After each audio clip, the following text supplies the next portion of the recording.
Ok. Então, mais uma vez, boa noite a todos. Sejam todos muito bem-vindos. Um feliz 2017 a todos. Nós estamos começando, então, um novo ciclo, não é isso? E a gente começa a observar, a gente percebe, a gente vivencia vários ciclos em nossas vidas, né? Seja do tempo, seja na natureza, seja das estações do ano, seja nós mesmos aqui dentro de uma encarnação, seja em o processo de várias encarnações. E são essas diversas oportunidades, né, de renovação de ciclos que Deus nos concede diariamente. E cabe a cada um de nós observar essas oportunidades e fazer delas as nossas possibilidades de, enfim, sermos felizes. O quão podemos ser, apesar das nossas tristezas, que é parte normal, natural de cada ser humano ter essas tristezas. O importante é que a gente tenha o controle sobre essas tristezas, porque quando as tristezas tomam conta de nós entramos em depressão, né? E aí fica muito mais difícil essa observância desses ciclos, dessas oportunidades de crescimento, essas oportunidades de vida. Então, nós hoje vamos falar de um ciclo específico de um dos apóstolos de Jesus, para a gente poder entender um pouquinho essa mensagem de amor e luz de Jesus. E a gente vai poder falar um pouquinho mais por conta desses trabalhadores incansáveis, sejam do plano espiritual e físico, que são os médiuns, né? E são esses espíritos que da espiritualidade nos trazem tantas novas informações, como Jesus mesmo falou, né? Que tanta coisa iria acontecer, tanto véu seria retirado, tantas coisas novas seriam esclarecidas. Através das mãos de Chico Xavier, pelo espírito Humberto de Campos, no livro Boa Nova, ele fala muito dessas oportunidades da vivência com Jesus. Num desses trechos, fala sobre dois apóstolos dele que caminhavam lado a lado, no momento em que Jesus tinha entrado em Jerusalém e tão celebrado, tão festejada essa entrada pelo povo lá, e os dois apóstolos caminhavam. E Judas, junto com Tiago, ele questiona então Judas, falando assim: mas Jesus não é tão simples, não é tão bom para que ele possa conseguir retirar esse jugo de opressão em cima do nosso povo, libertando o nosso povo da escravidão? Você não acha que ele é tão simples? Bom demais, né? E aí Tiago fala assim: mas poderias admitir no mestre as disposições destruidoras de um guerreiro do mundo? Porque a gente já falou em outras oportunidades que o povo hebreu, o povo de Israel, esperava realmente um libertador, mas eles esperavam um guerreiro. Naquele momento, Jesus já tinha mostrado ali para seus apóstolos que ele não era um guerreiro do mundo, por isso que Tiago então questiona dessa forma: mas você estava esperando isso de Jesus? E aí Judas fala assim: não é tanto isso não, mas tenho a impressão de que o Messias não considera as oportunidades. Hoje mesmo os doutores da lei me chamaram a atenção para uma coisa: essas pregações evangélicas são tão inúteis porque elas são levadas aos mais ignorantes, aos mais desclassificados, enquanto o nosso povo, o que ele está pedindo, o que ele necessita é de um condutor enérgico para realmente atender a essas suas aspirações de liberdade. E aí Tiago, então, fala o seguinte: Israel sempre teve orientadores revolucionários. O Messias, porém, vem efetuar a verdadeira revolução, edificando seu reino sobre os corações e nas almas. Então, verdadeira revolução. O que seria isso, então, que Tiago está querendo dizer, né? No livro A Caminho da Luz, Emmanuel fala sobre o povo de Israel, né? Que era um dos povos que vieram habitar a Terra porque chegaram numa determinado... Bom, se alguém aqui com certeza não deve ter ouvido falar de exilados, né? Mas, enfim, quando você está num determinado nível, que você não passa de ano na escola, você repete um nível. Mas se aquela escola ultrapassou aquela capacidade daquele aluno, ele então vai para uma outra escola para aprender melhor aquilo que ele não conseguiu aprender. E foi isso mais ou menos que aconteceu então com esse povo. O povo hebreu foi um desses povos que vieram então habitar a terra. Era um povo extremamente espiritual. Era um povo que já tinha o seu Deus como Deus único. Era um povo extremamente solidários entre eles. Mas era um povo que se achava que ele era o povo único escolhido por Deus. Então existia também todo um orgulho por trás, em que ele esperava sim que a revolução que fosse acontecer era para colocar o povo de Israel na posição que ele merecia. Então precisava de uma revolução de armas. E aí Tiago então relembra a Judas, mas espera aí, mas a verdadeira revolução não é isso. Quais são as ideias que Jesus trouxe? O que é a mensagem do Evangelho de Jesus? Aonde que ela vai ser edificada? E aí a gente encontra, então, em Vinha de Luz, Emmanuel trazendo: o próprio Mestre asseverou-nos que a sublime realização está no meio de nós. A edificação do reino divino é obra de aprimoramento, de ordem, esforço e aplicação aos desígnios do Mestre, com base no trabalho metódico e na harmonia necessária. Então, a verdadeira revolução que é edificada não é uma coisa só de recepção dos ensinamentos, não é só a mensagem de Jesus. É, além de você conhecer a mensagem de amor, é também aplicá-la no seu dia a dia, através do trabalho e dessa harmonia interior que devemos buscar para poder aplicar esses ensinamentos de Jesus. Dentro aonde? No meio de nós, nos nossos corações, nas nossas relações diárias, na relação comigo mesmo, na relação com o Pai. E aí, então ele continua: mas podemos esperar renovações sem conseguirmos o interesse e a atenção dos homens poderosos? Como que a gente vai conseguir mesmo isso sem que os homens poderosos estejam conosco, ao nosso lado, ombro a ombro? E aí Tiago lembra: mas existe alguém mais poderoso do que Deus? Que quem enviou Jesus? Tiago lembra isso a Judas.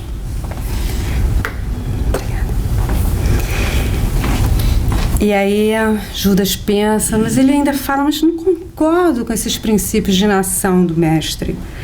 E creio que o Evangelho somente poderá vencer com o amparo dos prepostos de César ou das autoridades administrativas de Jerusalém. Então ele queria que o Evangelho vencesse.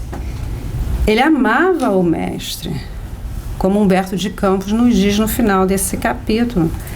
Mas ele não estava ainda convencido, ainda estava muito preso ao mundo para achar que essa vitória só seria capaz se ele tivesse a companhia, seja dos prepostos dos romanos, de César, ou então da turma ali poderosa de Jerusalém. E Tiago ainda fala o seguinte: Jesus, porém, já nos esclareceu que o seu reino não é deste mundo. E Judas continua saindo daquilo ali, pensando, mas ele queria muito que a doutrina cristã prevalecesse. Então ele tinha aquele sonho de que Jesus pudesse conduzir isso, mas para isso ele precisaria então de ser um líder político, e foi isso que ele se propôs então, porque ele se tornaria um líder político de Israel.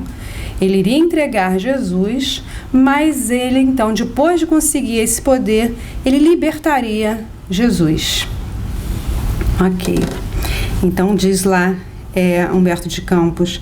Apesar de satisfeito com a sua mesquinha gratificação e desvairado no seu espírito ambicioso, Judas amava o Messias e esperava ansiosamente o instante do triunfo para lhe dar a alegria da vitória cristã através das manobras políticas do mundo. Então essa era a intenção de Judas, ok? Aí a gente vai seguindo adiante nesse livro e tem um capítulo que fala então sobre a última ceia, onde que Jesus estava então reunidos com os seus discípulos e parte o pão, já como habitualmente ele fazia nas ceias, e fica observando os seus discípulos conversando, alegres, felizes com tudo que estava acontecendo, com aquela recepção que teve, a alegria do povo. E Jesus meditava. Então, Jesus fala o seguinte: Amados, é chegada a hora em que se cumprirá a profecia da Escritura. Humilhado e ferido, terei de ensinar em Jerusalém a necessidade do sacrifício próprio, para que não triunfe apenas uma espécie de vitória tão passageira quanto as edificações do egoísmo ou do orgulho humanos. Aí a gente fala sobre sacrifício próprio. Bom, Jesus sabia que ele ia morrer, ia desencarnar, não é isso? E ele não fez nada para mudar isso. Será que a gente podia dizer que isso foi um suicídio? O que vocês acham? Polêmico isso? Não, ele sabia, ele não fez nada. Ele podia fazer, e ele não fez. Então a gente se vale do Evangelho segundo o Espiritismo, em que no capítulo Bem-aventurados aflitos, no tema Sacrifício da própria vida, esse é São Luís que diz o seguinte: o verdadeiro devotamento consiste em não temer a morte, quando se trate de ser útil, em afrontar o perigo, em fazer de antemão, em sem pesar, o sacrifício da vida. Então, óbvio que não era um suicídio, né? Porque ele estava ali usando seu livre-arbítrio de permitir, sim, que ele cumprisse as Escrituras, cumprisse e fizesse a vontade de Deus, porque dali iria ter algo útil para os seus irmãos, por quem verdadeiramente Jesus amava. E continuando, São Luís, na parte que diz do proveito dos sofrimentos para os outros, diz o seguinte: podem esses sofrimentos ser de proveito para outrem, tanto materialmente quanto moralmente. Moralmente, pelo exemplo que elas oferecem de sua submissão à vontade de Deus. Submissão à vontade de Deus. Como é difícil isso? Porque muitas vezes a gente se prende à nossa vontade. Quantas vezes, em momentos decisivos da nossa vida, a gente para e fala assim: Deus, Jesus, meu anjo da guarda, enfim, me ajuda nesse instante, abre meu coração, me inspire. O que devo fazer? Nós temos o livre-arbítrio, não é verdade? Mas será que a gente não pode pedir essa inspiração para entender qual é a vontade de Deus e nos submetermos a esta vontade? Que seja em benefício mesmo de nós mesmos. É um benefício que nos leve à frente, a termos coragem de ultrapassar tantos desafios que enfrentamos no nosso dia a dia. Então, os sofrimentos, sim, ser de proveito para outros. Se só for um sofrimento, porque aquelas pessoas que gostam de sofrer, porque gostam de dizer que são coitadinhas, ai, tadinha de mim, que eu sofro, que eu isso, que aquilo outro, esse sofrimento não tem valor nenhum. Mas muitas pessoas se valem disso para ficar no centro das atenções. Não é verdade? Ai, coitadinha de mim, tem aquela... Bom, tem gente que não conhece, mas tinha uma tal de hiena aí num desenho que falava assim: ai, pobrezinho de mim, não sei o que, não é? Ó dó, ó vida, não sei o que, não. É isso. É chamar a atenção das pessoas. Porque ela não tem um propósito maior de vida, ela fica presa nas suas incapacidades. E muitas vezes ela tem a capacidade, claro, mas ela não se permite a ser dar o próximo passo. Porque se der o próximo passo, pronto, sair do círculo da atenção de todos, né? Então, sim, os sofrimentos, eles têm validade pelo exemplo que elas oferecem de sua submissão à vontade de Deus. E quando ele fala aqui, então, tão passageira quanto as edificações do egoísmo ou do orgulho, porque as vitórias que a gente muitas vezes busca aqui, e muitas vezes a gente não mede nem as consequências, porque a gente só vê quais são as vitórias, a gente vai em frente e muitas vezes são tão efêmeras, que em vez de nos fazer bem, acabam nos fazendo mal. Então a gente perde o nosso foco, a gente perde qual é o objetivo maior de nossa vida.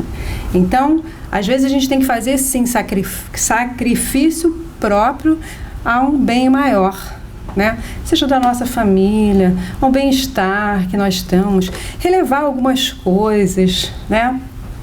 Às vezes a gente se liga com tantas coisas tão pequeninas, com tantas outras coisas grandes que a gente não tem coragem de enfrentar. Mas a gente vê o pequenino no outro, em vez de olhar como é que é o cisco atrás, não é isso? E a gente vê e a gente faz isso. É um hábito já nosso que a gente precisa retirar de dentro de nós, né? Ok. Então Jesus continua falando assim: eu vim de meu Pai para ensinar como triunfam os que tombam no mundo, cumprindo um sagrado dever de amor, como mensageiros de um mundo melhor, onde reinam o bem e a verdade. Minha vitória é a dos que sabem ser derrotados entre os homens, para triunfarem com Deus na divina construção de suas obras, imolando-se com alegria para a glória de uma vida maior. Então vamos pensar um pouco, sagrado dever de amor, né? Vamos falar sobre dever. Dever às vezes é uma coisa tão pesada, né? Ai, eu vou fazer isso porque eu devo fazer isso. Uau, mas e meu livre-arbítrio, como é que tá isso? É tão bom, né, quando o nosso livre-arbítrio está de acordo com o que a gente deve, né? A gente faz as coisas super bem, mas quando entra em conflito, aí é um problema, né? Eu quero fazer uma coisa para atender a minha vontade contra o que eu devo fazer, que seria para atender a vontade de Deus. E aí o conflito se estabelece. E aí, quão mais materializado, quão mais frágil nós estamos, nós tendemos, então, a atender as nossas vontades. A atender o que eu quero e deixo o dever de lado. Porque quanto mais nós nos instruímos, mais capazes nós somos de saber o que eu devo ou não devo fazer. Aí Lázaro, lá no Evangelho, diz o seguinte: dever é uma bravura da alma que enfrenta as angústias da luta. Cara, eu vou me enfrentar. O que é isso que está lutando aqui dentro de mim? Quais são esses meus conflitos? Por que eu estou tendo esses conflitos? Né? E aí ele continua, Lázaro, então, no Evangelho, no capítulo 6 Perfeitos, diz assim: o homem tem de amar o dever, não porque preserve de males a vida, mas aos quais a humanidade não pode subtrair-se, mas porque confere à alma o vigor necessário ao seu desenvolvimento. Então, quando a gente está nesse conflito, que a gente, vou optar pelo dever, ele está estabelecendo, então, o vigor necessário ao meu desenvolvimento, que pode afetar várias pessoas que estejam ao meu redor. Às vezes a gente pensa que não, mas a gente afeta. A gente afeta com os nossos pensamentos, com os nossos sentimentos, não só com as nossas ações. Então, esse vigor necessário é o dever que lança aquela bandeirinha. Opa, sinal. Atenção. Veja bem isso. E aí fala assim, né? Vamos voltar ali. O homem tem de amar o dever, né? A gente está falando sagrado dever de amor. E ele fala, o homem tem de amar o dever. Porque tudo começa, né? A gente já falou muito sobre isso, sobre hábitos, né? Tem horas que não tem jeito, a gente tem que começar com hábito. Porque eu ainda não amo o dever. A gente começa na obrigação mesmo, né? Tenho que ter o dever. Aí, à medida que a gente vai se relacionando com o dever e vai sentindo que aquele nosso ser íntimo, a nossa essência divina começa a se harmonizar verdadeiramente com o nosso ego, então a gente começa a amar o dever, porque isso começa a nos fazer bem, começa a nos alimentar a alma e começa a nos levar então à verdadeira felicidade. E não porque preserve demais a vida, males aos quais a humanidade não pode subtrair-se. A gente vai falar um pouquinho mais sobre isso, que são os escândalos mais na frente.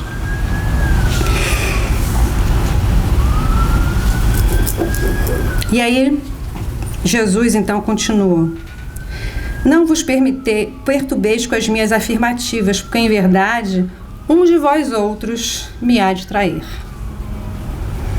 Todavia, a minha alma está pronta para a execução dos desígnios de meu Pai. Vontade de Deus. E seus discípulos começaram a perguntar quem era o traidor. E eles começaram: será que sou eu? Será que é fulano? E aí Tiago fala com ele: onde está Deus que não conjura semelhante perigo? Por que ele não protege a gente, não protege você, Senhor?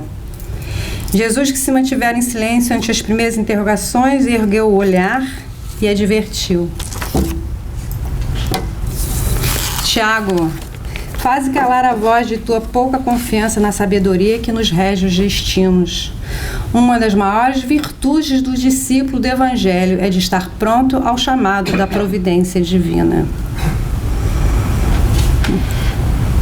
Então, Tiago, esse mesmo Tiago que estava lá falando, né, com Judas, fazendo vigorar nele a sua essência divina, falam que Jesus veio aqui trazer, né, que o reino não é desse mundo, que ele era o enviado de Deus, o Todo-Poderoso.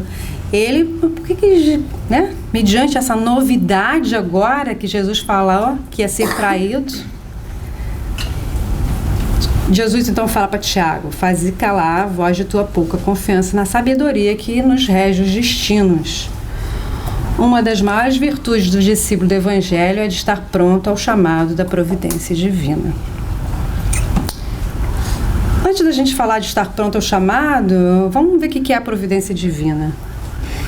Aí a gente vai lá na Gênese, que é no capítulo de Deus, que Kardec fala: a providência é a solicitude de Deus para suas criaturas. Deus está em toda parte, tudo vê e tudo preside, mesmo as coisas mais insignificantes. É nisso que consiste a ação providencial. Tem esse cuidado de Deus com cada um de nós, com cada ser da criação, com tudo que tem no universo, com tudo que Ele criou, com tudo que Ele cria permanentemente. Porque Ele tudo sabe, Ele tudo vê como Ele está. Então Ele tem esse cuidado, Ele sabe que o que vai acontecer sempre vai ser de proveito para aquela pessoa, ou para aquele grupo de pessoas que estão ali reunidos, sujeitos àquele acontecimento. Então Jesus questiona ele: como que você está duvidando da sabedoria de Deus? É isso que Jesus está falando, né? E uma das maiores virtudes do discípulo do Evangelho é de estar pronto ao chamado da providência divina. É quando então nós verdadeiramente confiamos na mão que está regendo o universo. Então estaremos prontos no momento que formos chamados para atuar como co-criadores do Pai. Então essa é uma das maiores virtudes do discípulo do Evangelho. É de quem entendeu a mensagem de Jesus e aplica no seu dia a dia, sendo um com o Pai, como Jesus falou que ele era um com o Pai e o Pai era um com ele.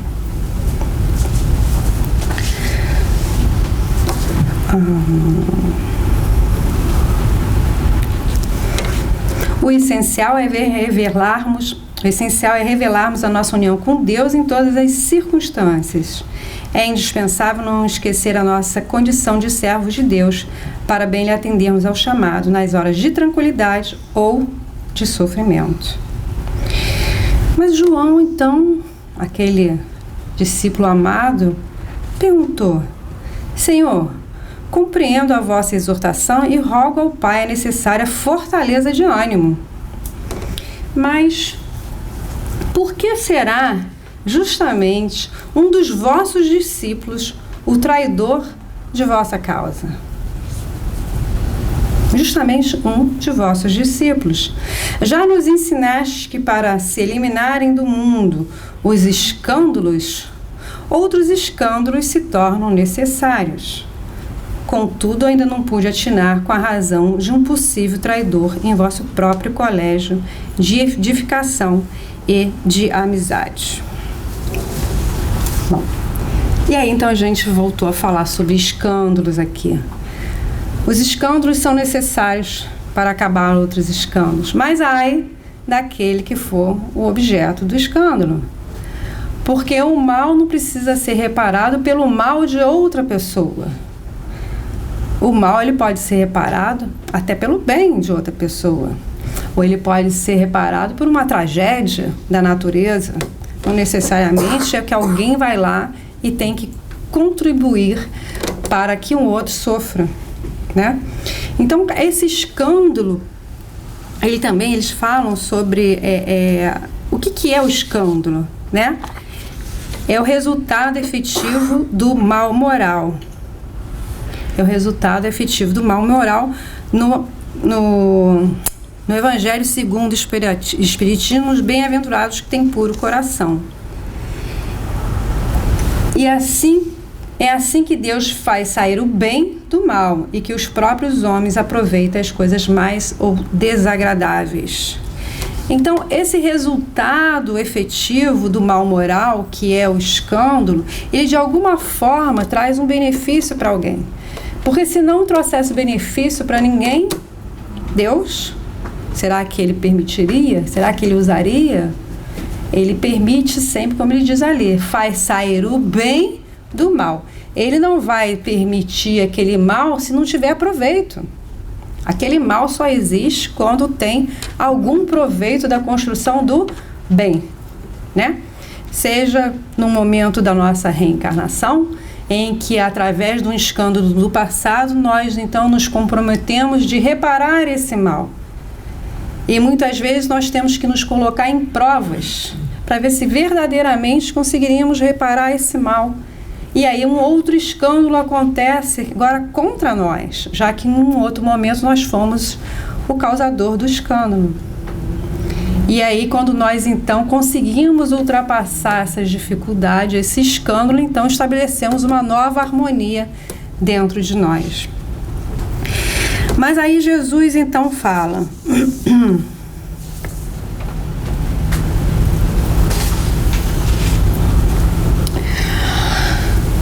Em verdade, cumpre-me afirmar que não me será possível dizer-vos tudo agora. Entretanto, mais tarde, enviarei o Consolador, que vos esclarecerá em meu nome, como agora vos falo em nome de meu Pai. Mas aí ele chamou o João ali no particular e falou assim com ele: Ouve, João, os desígnios de Deus, se são insondáveis, também são invariavelmente justos e sábios. São invariavelmente justos e sábios. O escândalo desabrochará em nosso próprio círculo bem-amado, mas servirá de lição a todos aqueles que vierem depois de nossos passos no divino serviço do Evangelho. Eles compreenderão que para atingirem a porta estreita da renúncia redentora, hão de encontrar muitas vezes o abandono, a ingratidão e o desentendimento dos seres mais queridos. Os primeiros cristãos que se imolaram, eles muitas vezes encontraram na sua própria família pessoas que não entendiam aquilo ali, que eram contra o que ele estava falando. Por que não renegar o Cristo? Então eles encontravam dentro da sua própria família aquele objeto do que poderia ser o motivo do seu escândalo. E eles se mantiveram fiéis a partir do exemplo de Jesus, que na cruz pediu então para perdoar aqueles que levaram ele àquela situação porque não sabiam o que faziam, por causa da sua ignorância. No caminho da ignorância que esses espíritos naquele momento ainda estavam trilhando.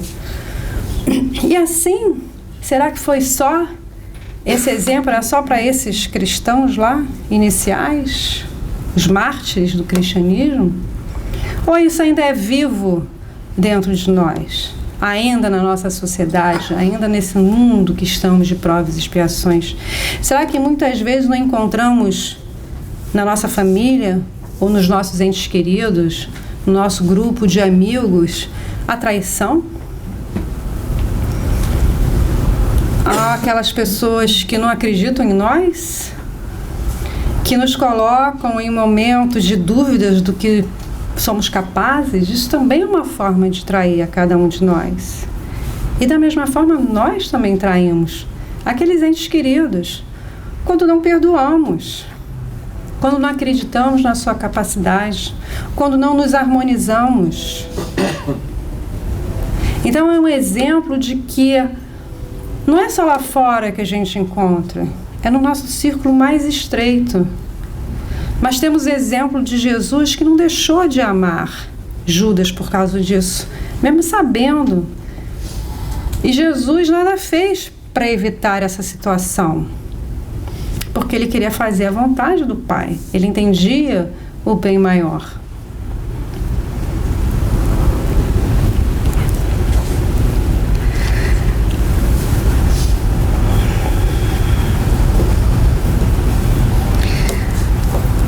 As sensações de estranheza perduravam em toda a assembleia.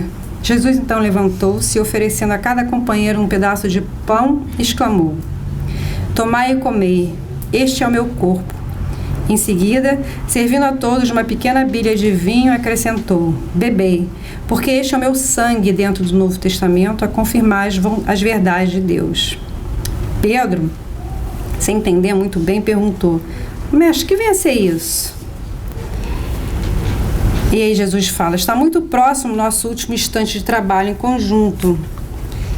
E quero reiterar-vos as minhas recomendações de amor, feitas desde o primeiro dia do apostolado. Este pão significa o do banquete do Evangelho. Este vinho é o sinal do Espírito renovador dos meus ensinamentos. Constituirão o símbolo de nossa comunhão perene no sagrado idealismo do amor com que operaremos no mundo até o último dia." Então, Jesus trouxe um símbolo ali naquela hora, do vinho e do pão, para estabelecer essa comunhão. O pão significando que seria o próprio Evangelho que alimenta a nossa alma, lembrando do seu Evangelho. Que quando nós verdadeiramente lemos, entendemos, a gente realmente se alimenta. Mas mais do que isso, além de se alimentar com pão, nós precisamos nos renovar através destes ensinamentos. E a gente só se renova através da vivência, da ação e do exemplo. Desta forma, a gente poderá então falar que teremos uma comunhão perene com Jesus. Porque todo o norte de Jesus é o quê? É guiado pelo quê? Pelo amor. Quando então estabelecemos essa comunhão, nós também estabelecemos esse norte para a nossa vida. O amor a nós mesmos, ao próximo e ao Pai. E aí, a gente então encontra no Consolador a seguinte explicação, que é a Eucaristia, que na Igreja Católica o vinho, o pão e o vinho, eles chamam de Eucaristia. A verdadeira Eucaristia evangélica não é a do pão e do vinho materiais, mas a identificação legítima e total do discípulo com Jesus, de cujo ensino de amor e sabedoria deve aurir a essência profunda para a iluminação dos seus sentimentos e do seu raciocínio através de todos os caminhos da vida. Ok?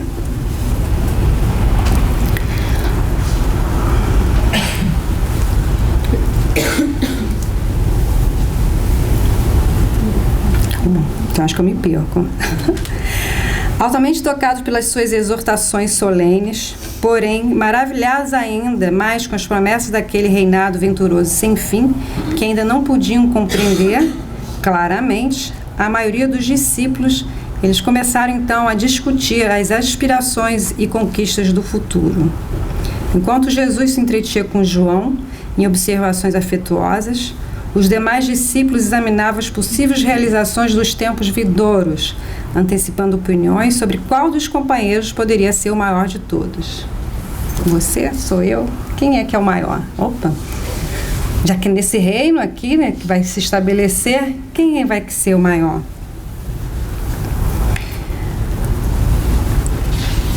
O mestre interrompera a sua palestra íntima com João e os observava.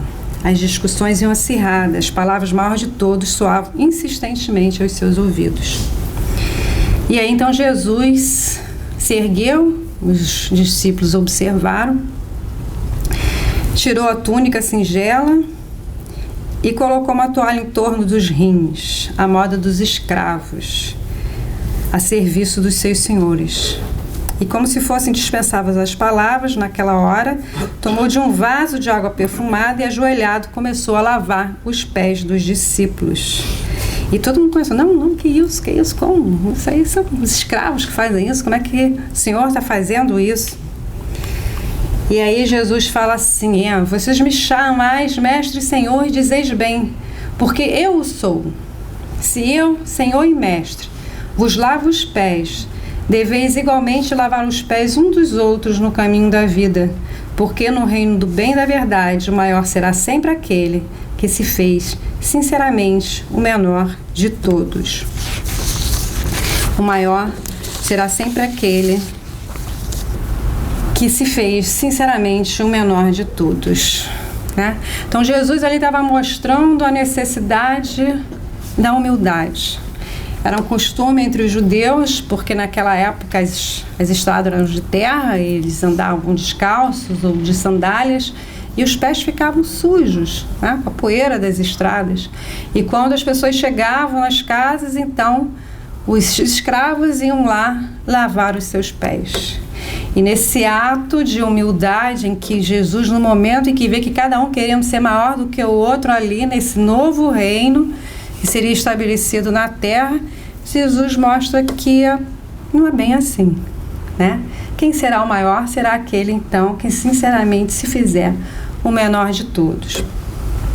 E aí no capítulo de Fora da Caridade não há salvação, Kardec diz, toda a moral de Jesus se resume na caridade e na humildade, isto é, nas duas virtudes contrárias ao egoísmo e ao orgulho. Em todos os seus ensinos, ele aponta essas duas virtudes como sendo as que conduzem à eterna felicidade. E a gente sempre vê isso, mas a gente sempre tem esse conflito, né? Mas não tem problema, é normal isso, porque a gente está aprendendo, né? É tudo um processo mesmo, da gente poder verdadeiramente perceber que a grandiosidade que a gente deveria estar buscando seria a grandiosidade de ser, estarmos em comunhão com Cristo, agindo segundo o seu exemplo, tentando então agir na necessidade do outro, atendendo à necessidade do outro. Mas claro que ainda temos que atender às nossas próprias necessidades, porque se a gente não atende às nossas necessidades, como vamos ser capazes de atender às necessidades dos outros? Por isso que Jesus, né, lembrou que amar ao próximo como a ti mesmo. Então a gente tem que atender às nossas necessidades verdadeiras, reais e não ilusórias. É isso que faz a gente às vezes ficar confuso. Que necessidades que nós estamos atendendo, as eternas ou as temporais, as efêmeras, que ainda são pertinentes a este mundo?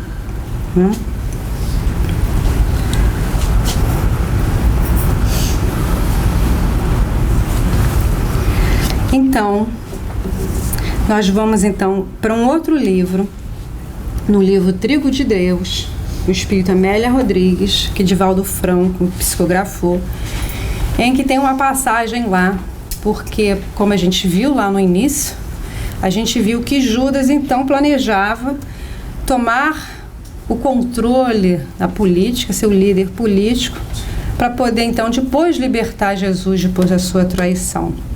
E quando ele percebeu que esses seus planos não foram efetivamente realizados, porque ele ainda estava vendo o poder temporal da terra, ele então tirou a própria vida. E aí Jesus, quando ressuscitou, Jesus, antes mesmo de se apresentar a Maria, nos diz Amélia Rodrigues, nesse livro Trigo de Deus, que Jesus foi ao encontro de Judas, porque ele verdadeiramente amava Judas. Então, no aturdimento ímpar, sem poder ver o amigo divino, sentiu momentaneamente atenuarem-se-lhe as dores e a loucura, e ouviu-lhe a voz dúlcida nos refolhos do ser. E Jesus então falou: Judas, sou eu. Confia e espera. Ainda há tempo. Nenhuma das minhas ovelhas se perderá. Perdoa-te o ultraje a fim de que te possas libertar da culpa e recuperar-te. Quando ele viu então que Jesus não foi liberto, aquilo o assombrou. Como? E estava ali perseguindo naquele instante. Jesus falou: não, peraí, te perdoa. Nenhuma das minhas ovelhas se perderá, eu estou aqui contigo. Liberta-te dessa culpa. Isso tinha que acontecer, mas tudo bem, você o fez da sua forma, mas eu estou aqui ao teu lado. Acende a candeia da esperança e a sombra cederá. Reconecte-se com seu ser divino que tem dentro de você. Lembre-se quem você verdadeiramente é. Aqui no Livro dos Espíritos a gente estava estudando, teve um vídeo que a Maria Amélia trouxe, que era falando sobre a reencarnação, né? Quem somos nós? Nós somos o que somos agora ou nós somos um conjunto de tudo que já fomos e somos até o momento? Né? Então recupera-te, veja lá quem é aquela semente que está dentro de você, aquela semente divina que foi plantada pelo Pai.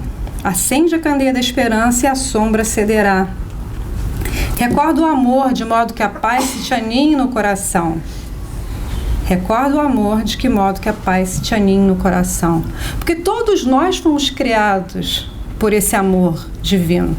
Cada um de nós está dentro do nosso ser.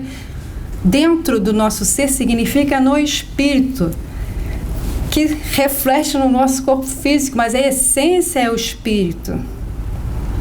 Então lembre-se desse amor. Nunca te deixarei, nem te condenarei. Nunca. Isso não é uma hipótese, uma possibilidade, não. Nunca te deixarei. Hoje começa a época nova e amanhã é o dia da vitória. Hoje, aqui agora, a tua decisão está aqui. Todos nós, todos os momentos da nossa vida, em cada etapa da nossa vida, em cada momento, nós temos isso. É o momento de começarmos vida nova. Não existe assim, não. Você tem essa possibilidade. É só você decidir. Repousa um pouco, pois os milênios te aguardam e eu também estarei esperando por ti. Sempre. Repousa. Mas confia. Né? Confia e espera. Ele começou falando isso. Confia e espera. Foi a primeira mensagem para ele. Confia e espera. Agora repousa. Suavizar sofrimento pelo reconforto da presença, Judas adormeceu por um pouco, adquirindo forças para as futuras expiações redentoras. No Evangelho segundo o Espiritismo, muitos os chamados, poucos os escolhidos, uma mensagem do Espírito amigo diz: ânimo, trabalhadores, tomai dos vossos arados e das vossas charruas, lavrai os vossos corações, arrancai deles a cisânia, semeai a boa semente que o Senhor vos confia, e o orvalho do amor lhe fará produzir frutos de caridade. É sempre um momento de renovação, de recomeço. Para isso precisamos de ânimo. Para isso precisamos nos sintonizar com o ânimo. Porque Jesus, governador espiritual desse planeta, o tempo todo está nos fortalecendo. nós é que precisamos entrar nessa sintonia e perceber isso. Mas o tempo todo, porque Ele não vai deixar que nenhuma de suas ovelhas se perca. E aí a gente vai ver em Crônicas de Além Túmulo, que foi Humberto de Campos, que através de Chico Xavier também escreveu, e diz que num determinado momento em Jerusalém, ele estava lá, em espírito, e encontra então Judas, visitando a terra. E Judas então diz para Humberto de Campos que ele já tinha então terminado o seu ciclo de reencarnações aqui neste planeta. Já faz tempo que ele terminou isso, lá século XV. Então, Judas ainda, né, muito lembrado por todos nós ainda pelo grande traidor de Jesus, mas que verdadeiramente amava Jesus. E quantas vezes que nós amamos Jesus, quantas vezes nós traímos Jesus quando não agimos de acordo com o dever de amar, não praticamos a lei de amor. Nós também traímos Jesus, mas Jesus vem ao nosso alcance dizendo: anima-te, recupera-te, perdoa-te, siga em frente, cumpra o teu desígnio, cumpra o que você veio fazer, o teu propósito. Então a gente percebe que Judas, se já não está mais necessitado de reencarnar aqui nesse planeta, já está melhor do que a gente, né? Está melhor do que a gente, bem melhor do que a gente. E aí se a gente pensa assim, poxa, mas você fala, tem Paulo que no mesmo instante, né, tanta coisa que ele fez e ele falou: Senhor, que queiras que eu faça. Judas ainda demorou um tempo aí, né, para ele poder falar isso, e ele veio em várias encarnações trabalhando, firme na sua renovação. Vamos pensar numa historinha que outro dia eu vi de uma família num determinado lugar, que eles estavam sofrendo a opressão, as guerras, e essa família então decidiu sair dali, fugir dali, buscar um novo lugar onde que a paz reinasse, em que eles pudessem ter a possibilidade de criarem seus filhos, de criarem seus netos. E então era uma família grande, só que um desses componentes era o avô. E o avô já estava bem velhinho. E o avô falou assim: não, vão vocês, eu fico aqui, eu vou atrapalhar vocês. E aí todos falaram assim: de jeito algum, se você não for, também ninguém vai. E aí, mediante isso, o avô então decidiu participar dessa empreitada. E foram juntos. E eles tinham que atravessar as montanhas, então era muito perigoso e cansativo isso. Dentro desses integrantes, acho que eram umas 20 pessoas, tinha uma criancinha de 1 ano, que precisava ser carregada no colo. Então eles estabeleceram entre eles um rodízio, que cada um iria carregar aquela criancinha. Aí num determinado momento de subida, o avô sentou e falou: não consigo mais. Chega, me deixem aqui, sigam adiante, busquem a vida, deixem eu aqui. E o filho falou: de forma alguma, logo agora que precisamos de você, veja, ela precisa agora, é a sua vez de carregar a criança, é a sua vez. E aí o avô olha assim, o seu neto de 13 anos estava carregando aquela criança. E o neto já era bem raquítico, estava tão cansado, não conseguia mais nem carregar aquela criancinha de 1 ano, e todo mundo tão cansado. E aí o avô fala assim para si mesmo: uau, está nas minhas mãos agora, o que faço eu? Me dê essa criança, chegou a minha vez, contem comigo. E ele se armou de energia, buscou toda a energia que ele tinha e encontrou. E levou a criança e eles conseguiram se salvar. E muitas vezes é assim que nós nos sentimos, cansados, extasiados, achando que a gente não tem capacidade de fazer. E aí a gente olha para dentro de nós mesmos e buscamos um motivo que nos anime, que nos faça levantar, que nos faça caminhar. Jesus é esse motivo. Jesus, através do seu amor, ele também sacrificou a sua própria vida para nos permitir ver que temos outras oportunidades, que a vida continua, que não se acaba ali, que podemos trabalhar muito em favor de nós mesmos e do nosso próximo. E não só esse avô, olha a importância dos membros dessa família em também animar ao outro.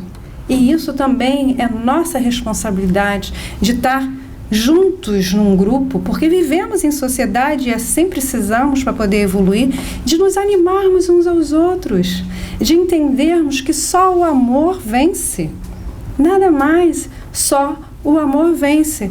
Então é nossa responsabilidade sermos sim esses trabalhadores incansáveis na luta, na preservação do Evangelho em nossos corações. Que assim seja.